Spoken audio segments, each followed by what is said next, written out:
महिलाएं महिलाएं घर की धुरी होती हैं।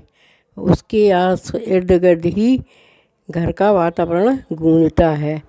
मैं उन माताओं बहनों से अनुरोध कर रही हूँ जो अपनी लड़कियों को अच्छे से पालती पोसती हैं, उनको अच्छी शिक्षा भी दिलाती हैं, बड़ी बड़ी नौकरियां भी दिलाती हैं, मगर आजकल एक कमी हो रही है कि जो है शादी होते ही बहुएं अपने सास ससुर को भूल जाती हैं, उनकी उपेक्षाएं करती हैं।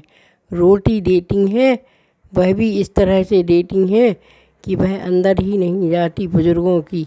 इसलिए हमें अपनी बेटियों को ऐसी शिक्षा देना है कि वो ससुराल में सर उठाकर रहें और अपने सास ससुर की सेवा करें।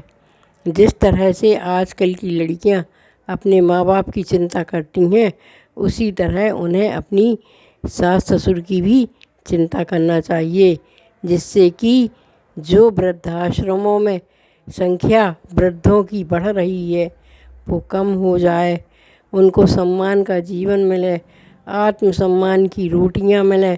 जिस तरह से माँ अपने बच्चे के लिए पूरा जीवन लगा देती है, उसको कच्चे घड़े की तरह पीट पीट कर एक सुंदर घड़ा बनाती है, बच्चे को हर संस्कार देती है अपने बेटे को, और वही संस्कार ख़त्म हो जाते हैं बहू के आने पर।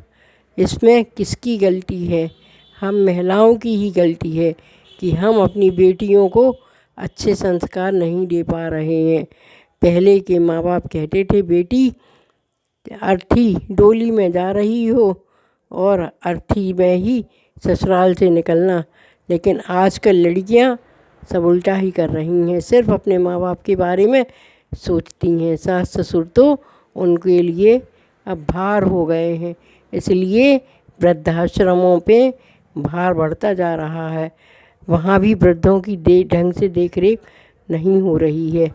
वृद्धों का जीवन तो असहाय होता जा रहा है। हमें इस चिंतन के बारे में सोचना चाहिए और विचार करना चाहिए। वृद्धों की रक्षा के लिए कुछ कदम उठाना आवश्यक हो गया है।